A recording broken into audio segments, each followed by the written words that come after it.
Hi, I'm Paula Bonesteel. I'm the owner of Sunshine House, and parents often have questions about our discipline policy. So before I talk about our policy, I'd like to say there's a couple things that we do that help avoid conflicts between children. One of them is that we have a lot of engaging equipment and learning centers. So when children are busy and they're happy, they are less likely to argue. Secondly, we have engaged teachers who are passionate about teaching, and so where adults are attentive to children, they are less likely to get into arguments also because they know they have the teachers there as a resource, so they don't have to feel like they're trying to resolve situations on their own all the time.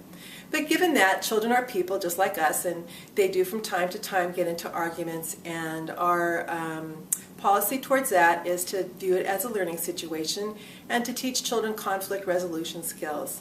So what that means with preschoolers is that we would ask the child who is having difficulty to explain what happened, and then we give the other child a chance to explain what happened from their viewpoint, and then we seek to come to a peaceful resolution. So we try not to force our solution onto children, but to have them to learn to speak for themselves, defend themselves, and for children who are shy, for them, to not to be victims. And so it's most important before they get into school that they learn how to do both of these skills. So say that a child comes and they take a toy from somebody else that's playing with somebody. So traditionally in our households and that, we would say so-and-so had it first, and so they get it, and so that's the end of that. You have to go find something else to play with. Our policy is to say, oh, you saw that first, and you saw them have that, and they were having such a good time with it that you wanted to play with it too. So usually that child, they'll melt because they know that they weren't supposed to take something from somebody else. And when they have that sympathetic ear understanding that they saw something that they wanted to play with, there's nothing wrong with that.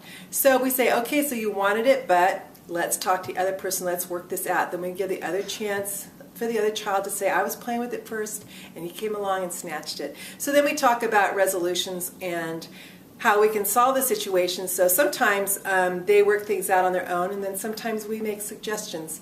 We also have they're like giant egg timers, so that it helps children be able to judge time. We have 3- and 5-minute timers.